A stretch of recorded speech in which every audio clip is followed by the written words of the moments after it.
같이 합독하도록 하겠습니다. 시작. 어찌하여 이방 나라들이 분노하며 민족들이 헛된 일을 꾸미는가?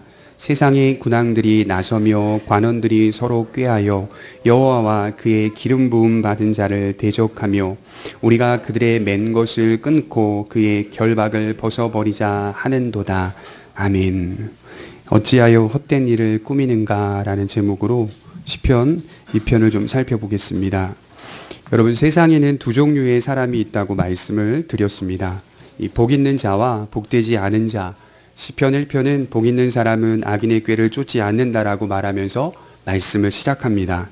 이 복 있는 자와 복되지 않은 자를 조금 다르게 표현한다면 의인과 악인이라고 말씀을 드렸습니다. 제가 오래전에 1편 설교를 하면서 복 있는 자는 의인의 길을 택하고 복이 없는 자는 악인의 길을 택한다고 말씀드렸습니다. 그러므로 의인의 길과 악인의 길은 전혀 다르다, 이렇게 말씀을 드렸습니다.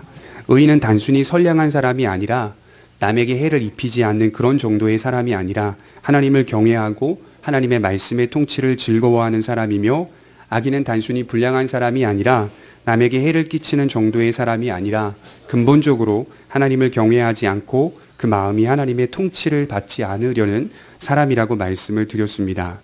여기서 조금 더 나아가서 하나님이 세상을 다스리는 통치 기준이 있다고 말씀드렸습니다. 그것은 바로 상선벌악의 원칙이라고 말씀을 드렸습니다. 선과 의에 대하여서는 생명과 축복으로 갚아주시고 악과 불의에 대해서는 죽음과 저주로 심판하신다. 이것이 바로 하나님께서 그가 지으신 세상을 다스리는 통치 원칙이라고 볼 수가 있습니다. 오늘 우리가 읽은 시편 2편을 자세히 읽어보면 1편과 무관하지 않음을 금세 발견할 수 있는데요. 2편도 복 있는 자와 복이 없는 자, 의인과 악인이라는 두 종류의 주제 속에서 조금 더 광범위하게 우리를 복음으로 초청하고 있습니다. 1편과 2편이 서로 무관하지 않기 때문에 묶어봐야 한다고 생각합니다. 그래서 묶어서 보게 되면 시편 1편 1절은 이렇게 시작하죠. 복 있는 자는 악인의 길을 쫓지 아니하며. 자, 그러면 시편 2편 마지막 12절은 이렇게 끝나고 있습니다. 그의 아들에게 입맞추라. 그렇지 아니하면 진노하심으로 너희가 길에서 망하리니 그의 진노가 급하심이라. 여호와께 피하는 모든 사람은 다 복이 있도다. 동일한 의미인 거죠. 복된 자와 복되지 않은 자를 조금 더 광범위하게 설명하고 있는 것이 시편 2편이라고 볼 수가 있습니다. 축복으로 시작하여 축복의 말로 끝마치고 있습니다. 그러나 우리가 눈여겨보아야 할 것은 축복은 모든 사람에게 열려 있지만 모두가 받는 것은 아니다. 하나님께서 친히 내신 그 길을 걷는 사람만이, 친히 내신 그 길을 믿는 사람만이 복된 사람에 속하게 된다. 이렇게 말씀을 하는 거죠. 이를 잘 설명하기 위해서 시편 저자는 온 땅에 편만한 악한 세상의 모습을 드러내고 있습니다. 그래서 오늘 본문 1절을 보시면 어찌하여 이방 나라들이 분노하며 민족들이 헛된 일을 꾸미는가? 세상의 군왕들이 나서며 관원들이 서로 꾀하여 여호와와 그의 기름 부음 받은 자를 대적하며 우리가 그들의 맨 것을 끊고 그의 결박을 벗어버리자 하는도다. 등장인물이 두 명으로 바뀌었죠.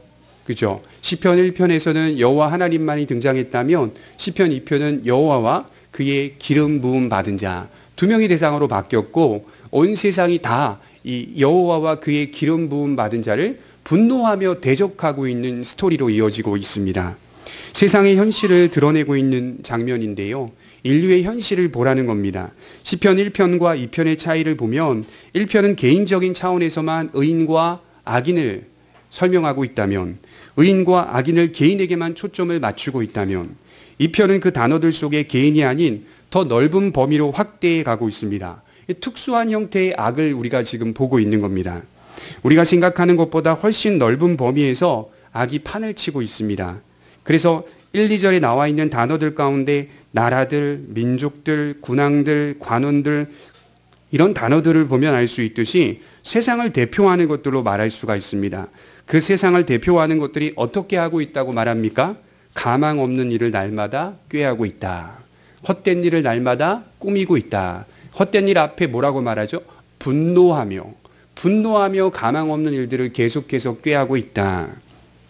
이게 무슨 말일까요? 말씀을 깊이 들여다보니까 세상은 의도적으로 하나님을 대적하고 있고, 세상은 집요하게 하나님을 대적하고 있고, 세상은 모든 지혜를 총동원하여 하나님을 대적하고 있다. 이런 말입니다. 어떤 소동 때문에 하나님을 대적한다는 얘기가 아니라 주도적으로 하나님을 대적한다는, 의도적으로 하나님을 대적하고 있다. 이걸 지금 강하게 말하고 있습니다. 서로 결탁하고 하나 되어 하나님과 그의 기름 부음 받은 자를 대적합니다. 그들은 지금도 힘을 합하여 하나님을 대적하는 일을 하고 있습니다. 왜 그런가 살펴보니 이렇게 말하죠. 하나님의 통치가 마치 인간을 결박하는 것 같다는 거예요. 답답하여서 끊어버리고자 애를 쓴다. 끊임없이 애를 쓰며 대적한다. 이렇게 말씀을 하고 싶습니다. 여러분 묻고 싶어요. 하나님의 통치가 인간을 얽매는 줄인가요? 창세기 2장 16절에 보면 하나님은 에덴 동산을 창조하시고 그 다음 사람을 만드신 후에 모든 것을 사람에게 허락하셨습니다. 복을 주시며 모든 것을 누려라, 다스리라, 관리하라, 번성하라, 축복하시며 그렇게 말씀하셨지만 선악을 알게 하는 이 지식의 나무만큼은 건드려서는 안 된다. 이렇게 말씀을 하셨습니다. 이것은 하나님을 위한 것이 아니에요. 오해하시면 안 돼요. 왜 그 나무를 건드리지 말게 하셨는가? 하나님을 위해서 그렇게 하신 게 아니라 인간을 위해서 선악을 알게 하는 지식의 나무는 건드리지 말라고 말씀하셨습니다. 우리는 날마다 우리 인생 속에 이 질문을 던져야 합니다. 아담과 하와를 창조하신 하나님께서 그들을 속박하거나 결박하시려고 창조한 것일까요? 하나님이 우리를 답답한 인생으로 몰아가기 위해 장난치듯이 창조하신 걸까요? 그리스 신화 같은 데 보면요, 신화들의 설화나 이런 내용들 속에 다 신들이 인간을 가지고 장난을 치는 내용들이 상당히 많습니다. 하나님이 그렇게 아담과 하와를 창조하신 거 아니라는 거죠. 하나님이 인간을 속박하거나 결박시키려고 창조한 게 아닙니다. 여러분 신명기 10장 13절을 한번 찾아보겠습니다. 신명기 10장 13절입니다.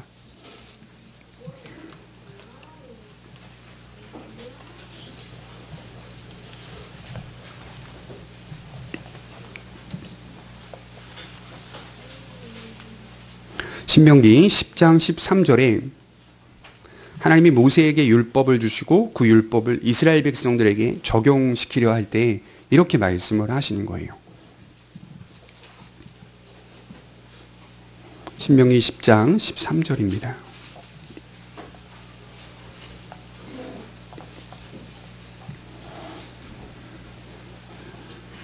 같이 한번 읽어보겠습니다. 시작.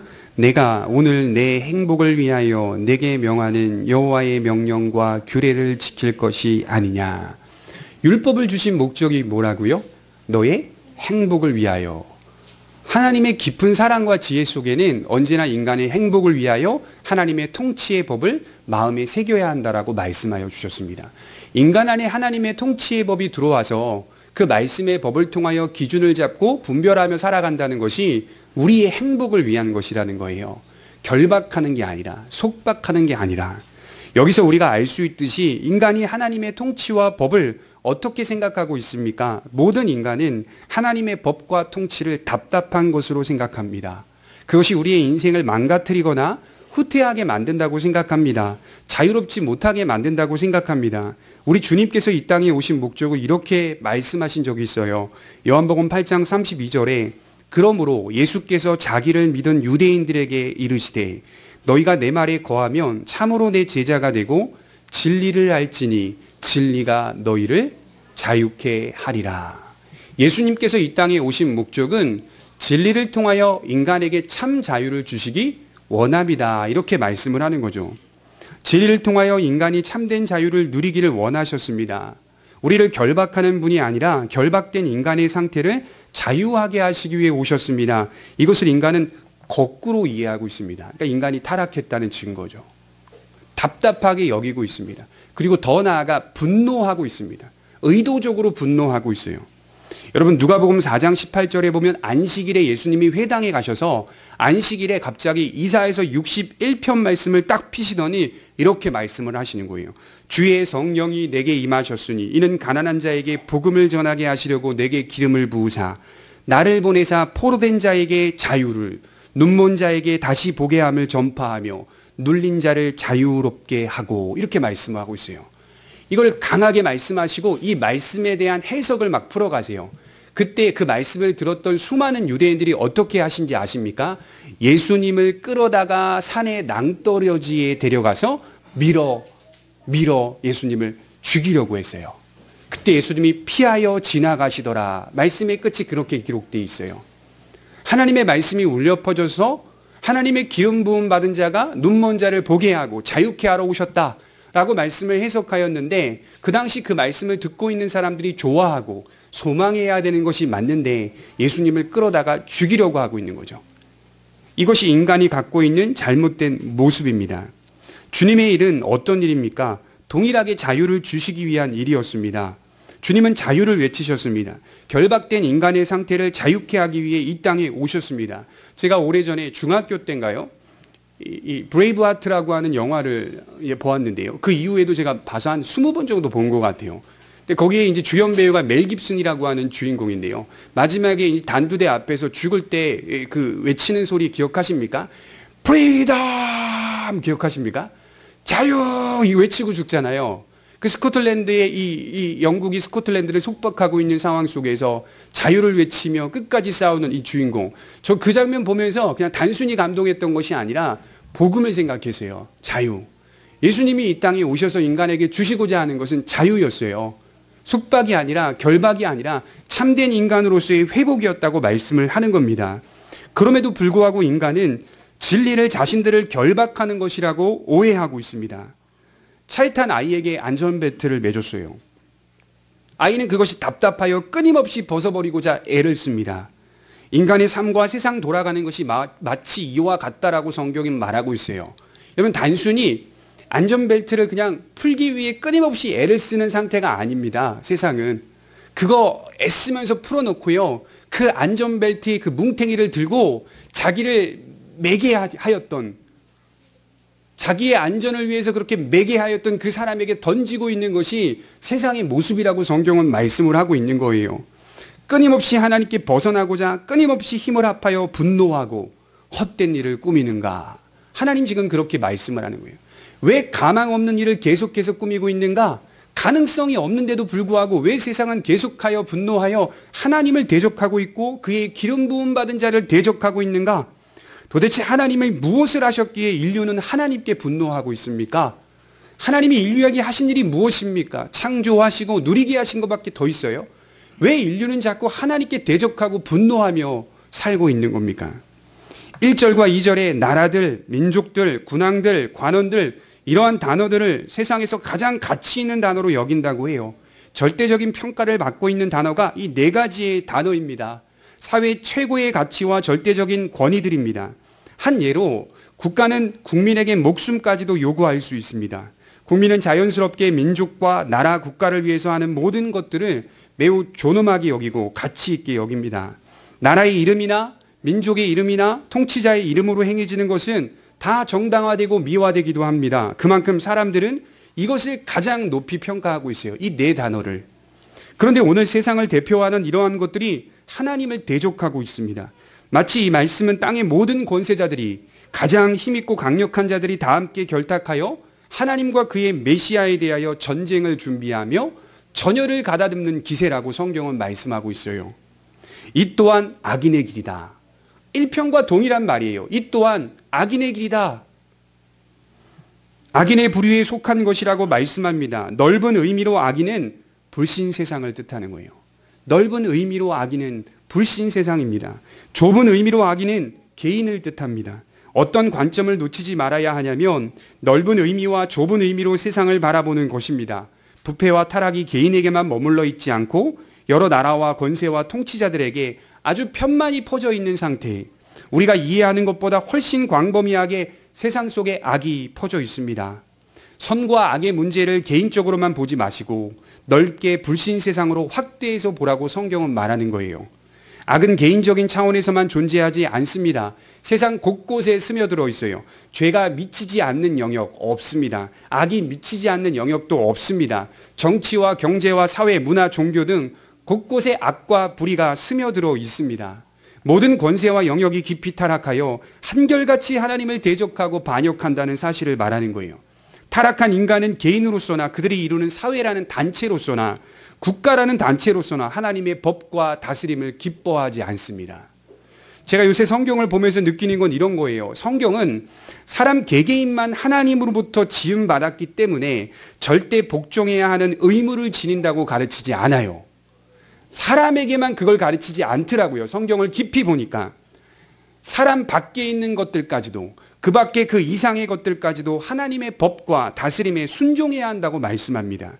개인을 넘어서 자연 만물, 권세, 사회 제도, 질서, 정치 권력, 문화 형태, 인간 관계까지도 하나님이 친히 내셨기 때문에 순종해야 한다라고 말씀합니다. 모든 것들이 하나님이 주신 것이요 내신 것들이기 때문에 하나님의 권세를 대행해야 한다라고 말씀을 하는 거예요.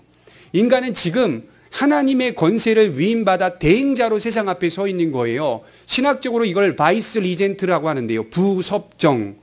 하나님의 모습을 닮은 자로 마치 하나님처럼 세상 앞에 살아가야 되는 거예요. 하나님처럼. 그 대행자들이 어떻게 살고 있다는 거죠? 대행자가 아니라 대적자로 살고 있는 거예요. 대적자. 대행자가 아니라 그분을 대적하며 살고 있다. 대행자는 어떤 사람들입니까? 하나님의 뜻을 따르고 이루려는 모습이 있어야 합니다. 이를 잘 설명해 주는 또 다른 본문이 하나 있는데요. 이 시편 2편을 해석해 주고 있는 본문이 하나 있어요. 사도행전 4장을 한번 찾아보겠습니다. 사도행전 4장 23절입니다.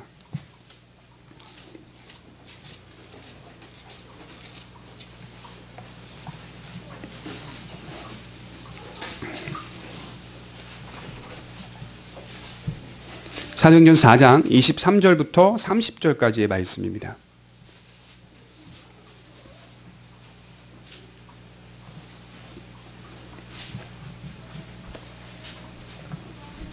우리 같이 한번 읽어보도록 하겠습니다. 시작.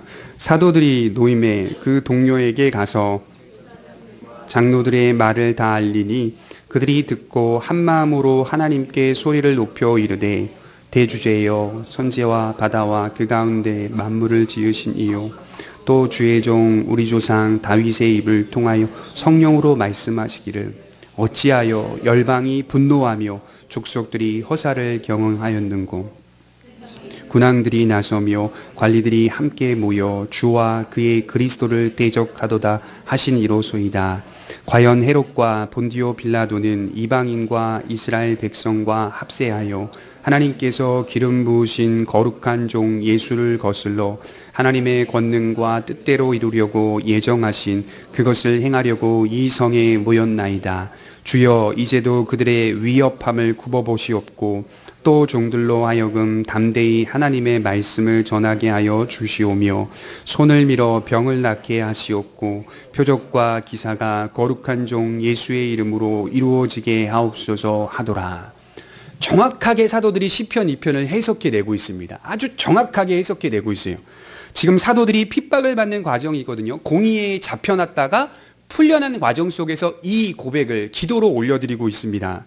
시편 2편을 그대로 인용하며 말씀하고 있어요. 초대교회 사도들은 시편 2편을 메시아시로 이해했습니다. 메시아를 바라보고 의지하는 메시아 대망시로 이해했어요. 다시 말해 예수 그리스도를 대망하는 시로 해석해 냈습니다. 그래서 26절에 그리스도를 대적한다. 대놓고 그렇게 말씀을 하고 있어요. 예수 그리스도를 대적한다. 온 세상이 하나님과 그의 기름 부음 받은 자 예수님을 대적한다는 사실을 말하고 있습니다. 여기 핵심적인 내용이 뭐죠? 그런 세상의 환경 속에서 28절에 하나님의 권능과 뜻대로 이루려고 예정하신 그것은 여전히 행해지고 있다.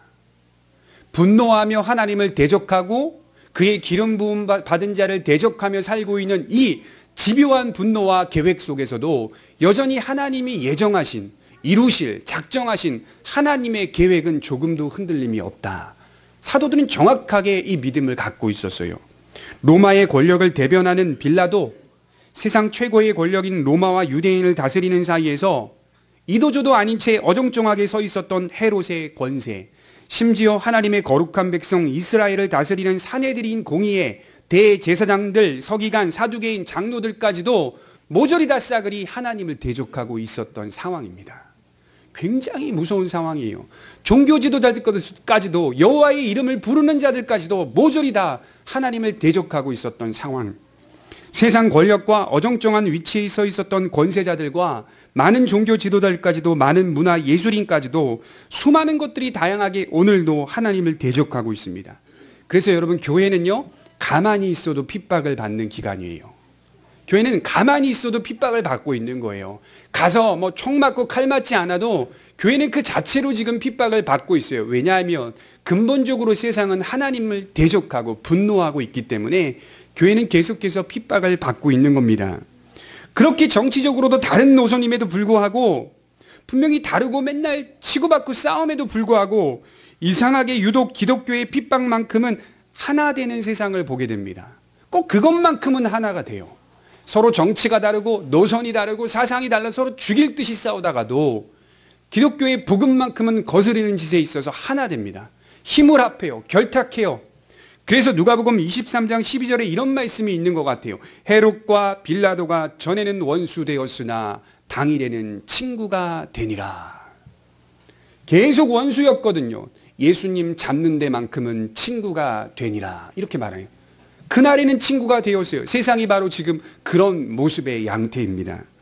아담에게서 출발한 범죄가 이처럼 개인적인 차원만이 아니라 온 세상에 아주 편만히 스며들어 있다는 것을 볼 때 전적인 타락과 부패가 얼마나 큰 범위인지를 짐작할 수 있게 됩니다. 죄의 특징이 있죠. 확산성. 죄는 축소되지 않습니다. 악은 축소되지 않습니다.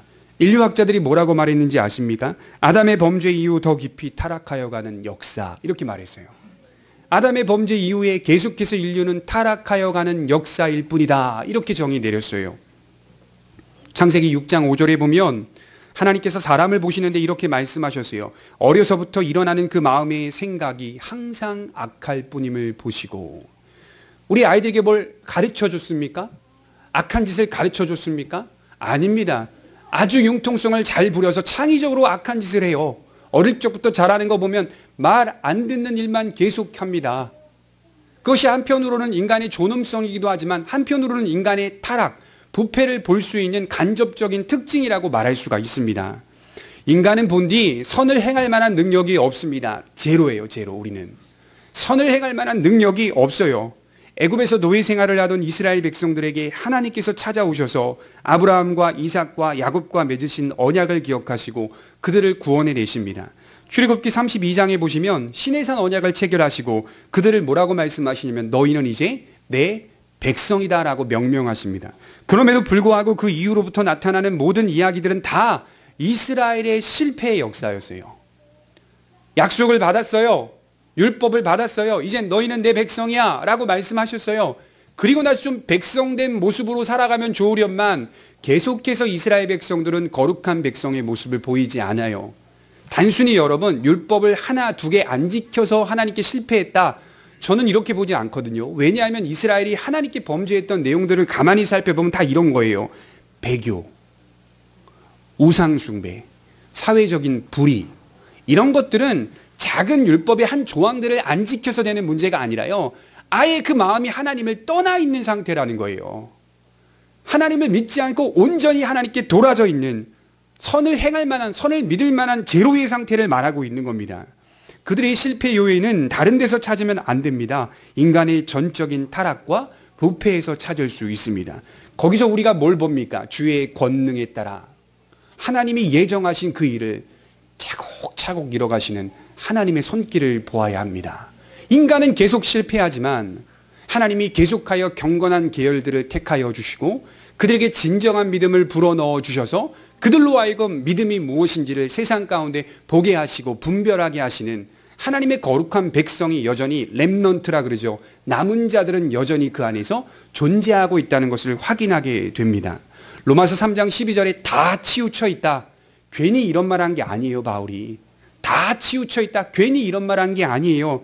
시편 51편 5절에 모친이 죄악 중에 나를 잉태하였나이다.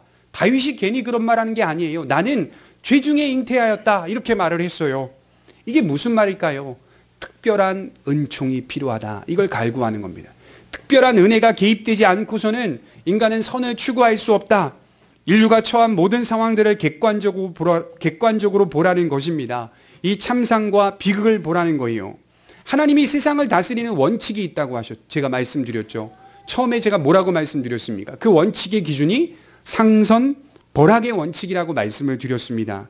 사실 상선 벌학의 원칙을 누구에게나 적용해 보면 예배드리고 있는 여기 있는 모두가 다 의인이 될 수가 없어요. 상선벌악의 원칙을 적용해 보면 우린 다 상을 받을 수가 없습니다. 왜냐하면 모두가 다 악인이고 죄인이기 때문입니다. 그러니 본질적으로 의인과 악인은 있을 수 없으며 오직 세상에는 악인밖에 없습니다. 왜냐하면 악이 없는 사람은 없기 때문입니다. 그럼에도 불구하고 좀 악귀가 잘 맞지 않아요?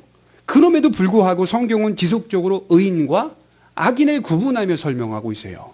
의인과 악인을 계속 얘기하고 있어요. 희한합니다. 불가능한 의인인데도 불구하고 왜 가능한 것처럼 말하는 걸까요? 믿음 안에 투영된 메시아, 그의 기름 부음 받은 자를 믿는 믿음 때문에 그렇게 말하는 겁니다.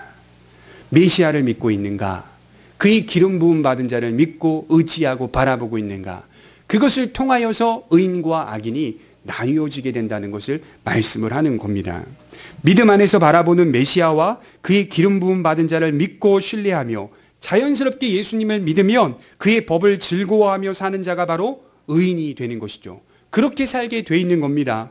그래서 항시 핍박을 받는 교회는 언제나 예수 그리스도를 신앙의 머리로 하여 그 중심에 하나님의 법을 두는 사람들의 공동체입니다. 우리가 좀 전에 사도행전 4장 읽었죠. 그 마지막에 뭐라고 말합니까? 표적과 기사를 그의 아들 예수의 이름으로 행하게 하옵소서. 메시아, 그의 기름 부음 받은 자를 믿고 있는가? 이걸 확인하려 하는 겁니다. 그렇기 때문에 믿음의 사람들은 이 상선벌악의 원칙 속에서 의인으로 칭찬을 받을 수가 있습니다. 이 상선벌악의 원칙에서 비껴갈 수 있고 제껴갈 수가 있어요. 오히려 우리를 하나님이 칭찬하시고 상 주실 수가 있어요. 메시아 때문에, 중보자 때문에 그럴 수 있다는 거예요. 찰스 브릿지라고 하는 청교도는 이렇게 말했습니다. 만일 내가 용서받은 죄인이라면 세상에 나를 침몰시킬 고통이 어디 있는가? 가만히 묵상해 보십시오. 만일 지금 내가 용서받은 죄인이라면 세상에서 나를 침몰시킬 고통이 어디 있는가? 하나님이 나를 용서하셨다면 세상에서 내가 겪고 있는 고통은 하나님이 나를 용서하는 것보다 작다, 이 얘기를 하는 거예요. 여러분, 이거 믿으셔야 돼요.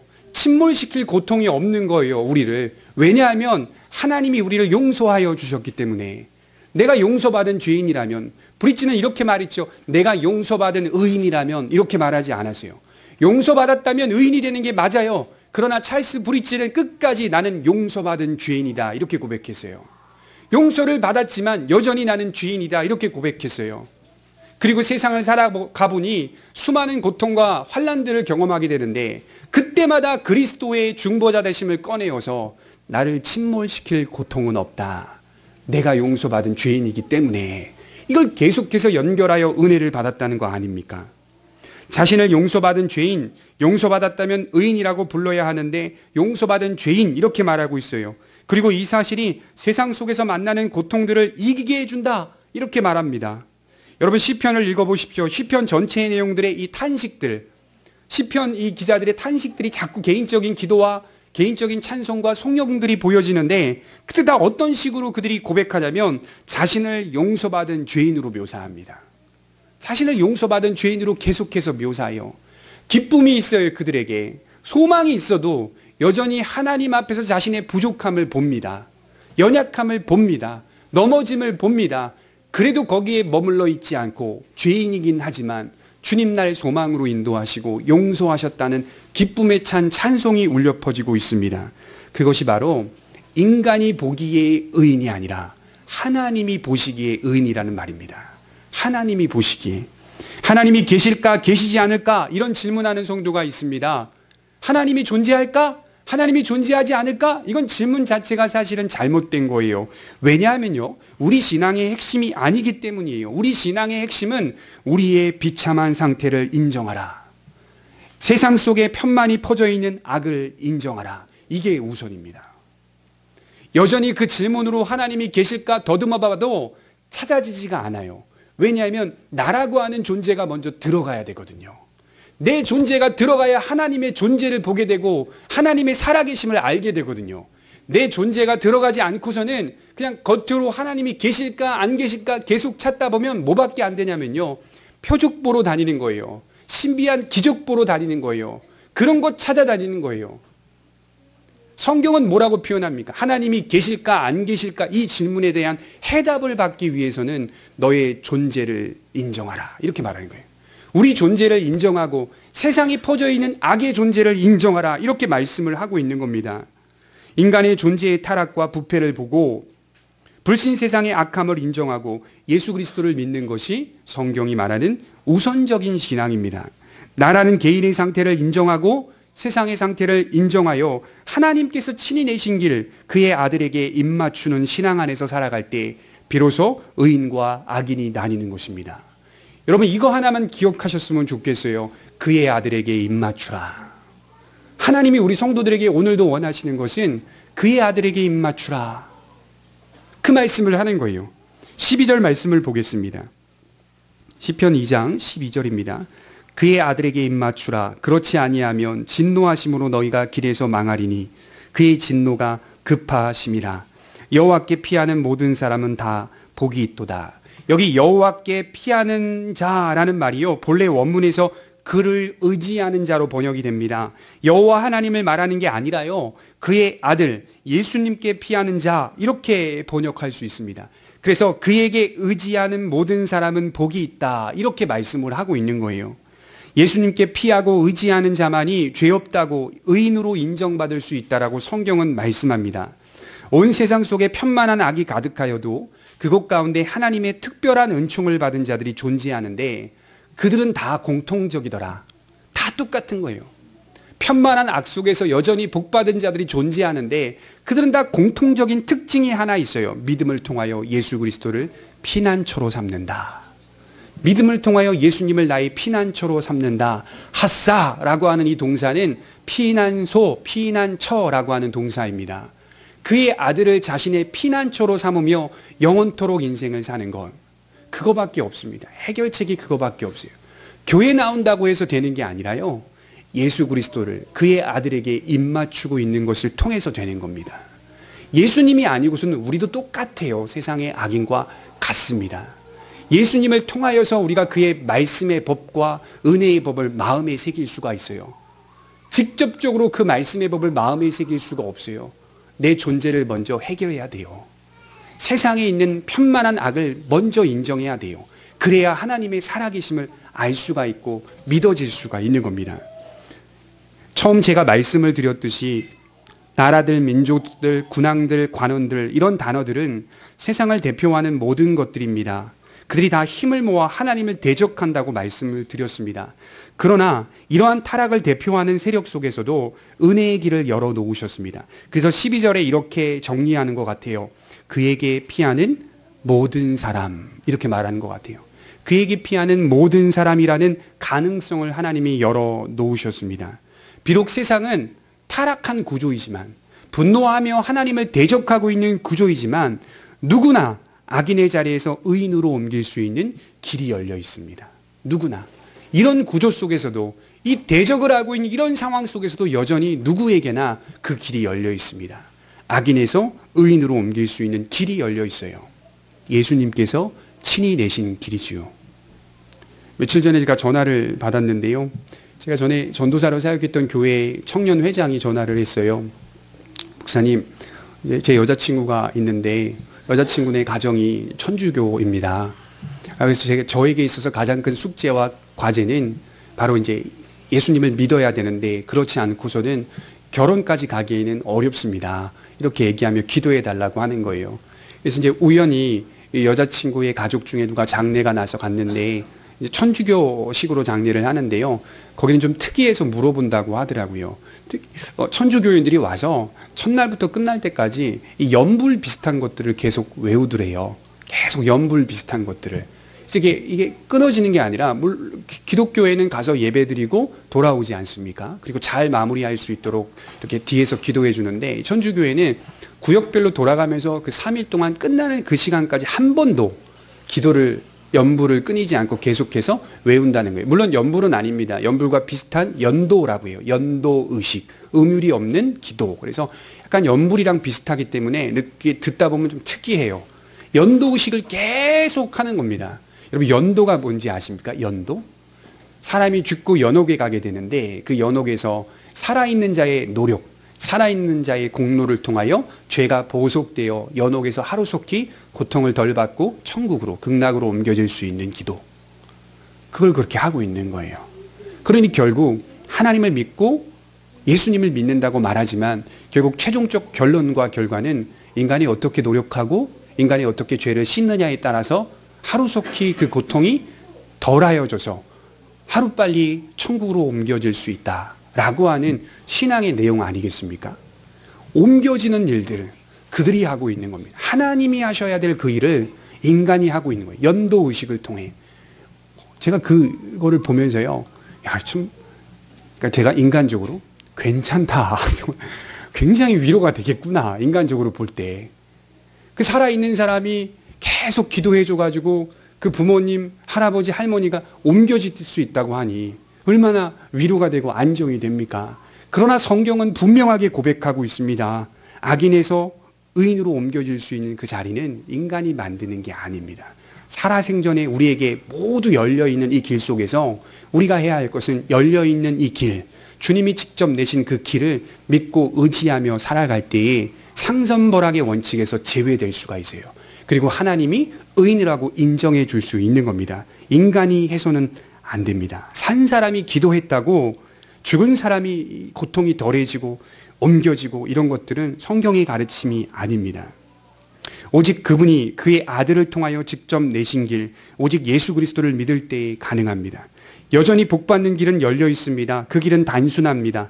예수님을 믿고 죄사함 받아서 그의 법을 마음에 새기고 살아가는 것. 예수님을 믿고 그의 법을 마음에 새기고 살아가는 것. 어찌하여 의인과는 상관없는 나 같은 죄인이 이러한 은혜를 누릴 수 있는가를 생각해 볼 때 저는 그의 아들에게 입맞추고 있기 때문입니다. 여러분들도 그의 아들에게 입맞추고 있기 때문입니다. 오직 메시아 예수 그리스도를 믿음으로 가능하다는 말이죠. 가만히 살펴보십시오. 세상은 여전히 하나님을 대적하고 헛된 일을 꾸미고 있습니다. 사회 모든 곳에서 그 일을 도모하고 있습니다. 이러한 세상 속에서 여전히 주께서 택하시고 부르신 경건한 자들이, 아브라함과 같이 경건한 자들이 존재합니다.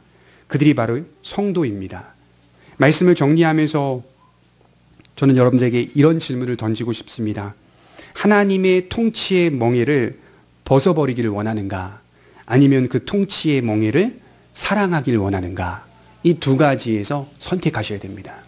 그 멍에를 벗어버리려고 하는가? 아니면 그 멍에를 오히려 받아들이고 사랑하길 원하는가? 이것이 성도와 그렇지 않은 자와의 구분입니다. 결국 메시아에게로 피하라고 말하는 것이 시편 1편과 2편의 의도인 것입니다. 기도하도록 하겠습니다. 사랑의 하나님 아버지 감사합니다.